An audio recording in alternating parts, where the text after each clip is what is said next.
There's a lot to talk about, starting from Michael Carrick, Sir Jim, Ahmad, Josh, Mount, new coach.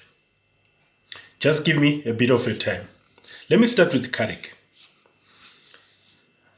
Is there anyone, just drop a comment, of you who believed that Michael Carrick, after his 5 games, you would have won 4 and drawn 1? Especially in those 5 games, you had Arsenal, you had City, you had Tottenham, you had Fulham.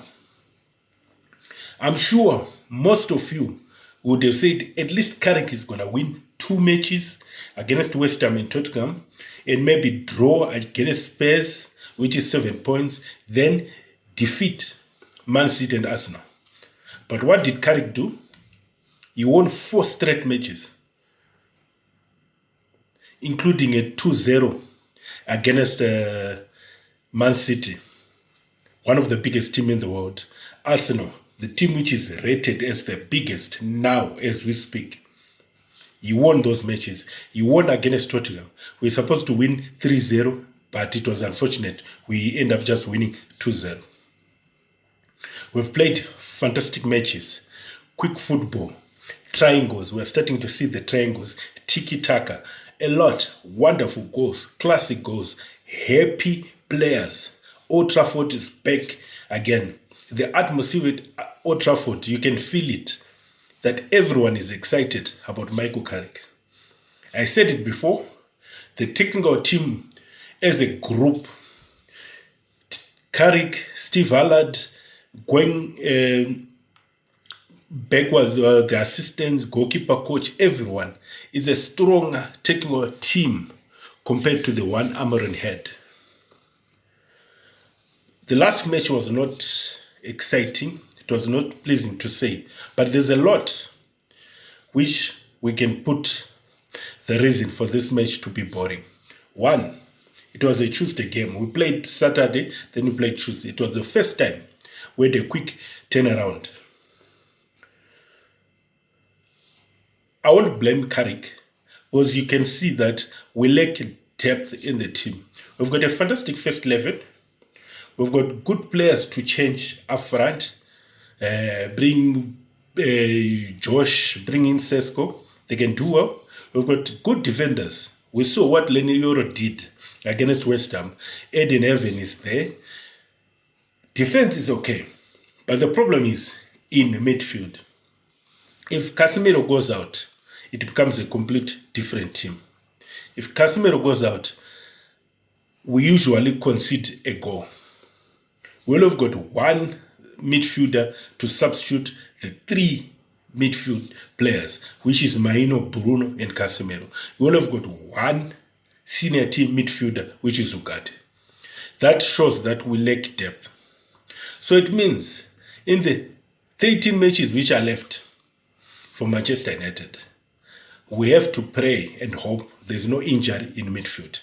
Although I believe people like Martinez, we've got Martinez, we've got Mazraoui. I believe players, they can play in midfield. We can play around with the midfield 3, bring even Eden Evan, Yoro. I believe they can play as central midfielders. So we lack depth, but Michael Carrick can also play around with the players we have. So the question is, if you are in yours, say Jim, with what you have seen with Michael Carrick, can you give him the job?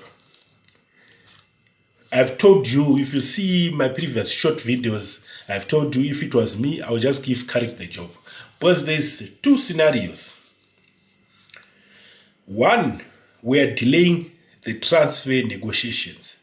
Because most players are attracted to the coach. It's a few people who are attracted to the team, like what Cunha did. Most players are attracted to the coach first. So they want to know who's the coach of Manchester United before they decide. So we're delaying a summer transfer. And remember, in the summer, we've got the World Cup.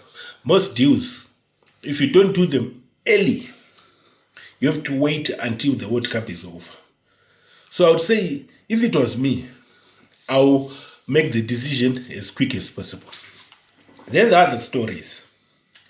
We've got coaches which are being fired left, right, and center.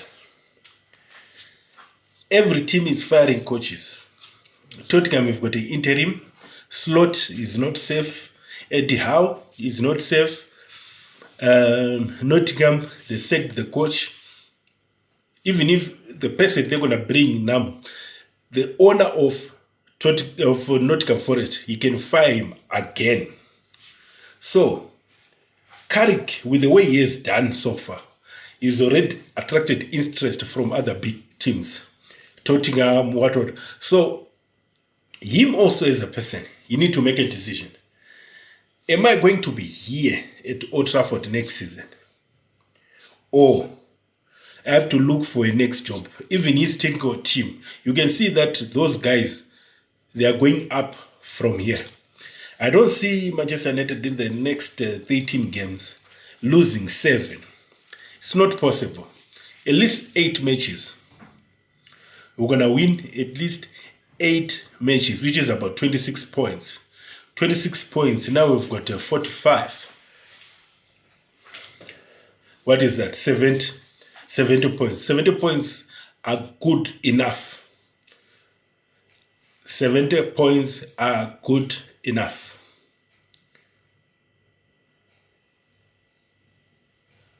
I don't know if my maths is correct.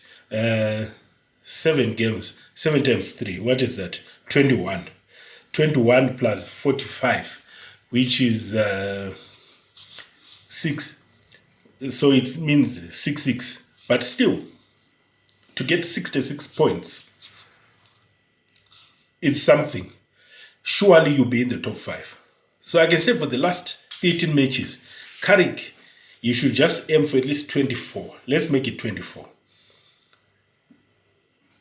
Only 8 wins. It's okay. You've got room to be defeated 5 times. I guarantee you will be in the top 5. There is no way other teams are going to be winning every match. Remember, all these teams are going to play each other, so they're going to cancel each other. Us, we're only left with them. Yeah, we've got Chelsea, Liverpool, Aston Villa. But it's not something to be much afraid of. We can put those teams in the room for our defeats. I don't know. What do you say, guys? What do you think? Can we give Carrick the job? Can the hierarchy of Manchester United give Carrick the job? Or you still want other coaches? Tuchel is gone. He's renewed his contract. Ancelotti is gone ahead. He's going to renew, or I don't know, something is happening in Brazil. Enrique doesn't want to come to Manchester City. De Zerbi is there. But give me De Zerbi and Carrick. I'll take Carrick. The only coach which I can think of a bit is Enrique, if you can accept. But the problem with Enrique is going to change everyone. Enrique, you want high passing players, of which in our team I can say maybe we've got Ahmad, Maino, Huna, Bruno. At least 4 people which I believe they are very good in passing in tight spaces. The rest, they are runners. The rest, they need space. So it's difficult. And also Carrick comes cheap. He's a fan before he's a coach. There's a lot of things which Carrick tick. A lot of boxes which Carrick tick. Let's just give the guy the coaching job. It's now 8 games undefeated for Michael Carrick. Drop a comment. What do you think? We saw what Sir Jim said. This is not a political channel. I believe we should have said in a better way, knowing that he's part owner of a global team, a team which is supported worldwide, a team which has got players from at least 12 nationalities. Even those who are British nationals like Kobe Maino, they've got a Ghanaian heritage. So he apologized, but everyone knows how he feels. It's not a problem to have a view politically, but if you're part of a team which embraces everyone, I don't think you're supposed to be saying that. We can say what say Jim said is good or is bad. No, that's not what I'm saying. But sometimes don't say those things, especially if you run an institute like Manchester United. Mason Mount, always injured.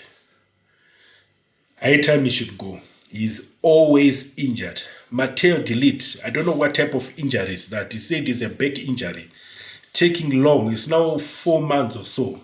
We're just hearing he's coming back, he's coming back. Even when you play against Everton, you won't be ready. Maybe Mount will be ready. But for Mount De Ligt, he's not ready. I don't know what type of injury is it. They need to take care of him. He's a good defender.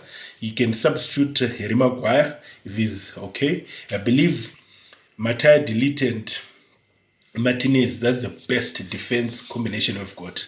Mount, he cannot play 3 games. We just need to get rid of him. I don't know if you're able to get a buyer. He's a good guy. If he's fit, he's a very good player. Very good. I like his attitude. Sometimes he scores fantastic goals, but the problem is injury. Ahmad, 2 goals, 2 assists in about 20 appearances. People are blaming him. Why there's no end result when it comes to Ahmad? But for me, I would say, remember most of his time, Ahmad was playing as a wing back, not as a winger, attacking winger. He spent most of his time under Almiron chasing other strikers instead of strikers chasing Ahmad.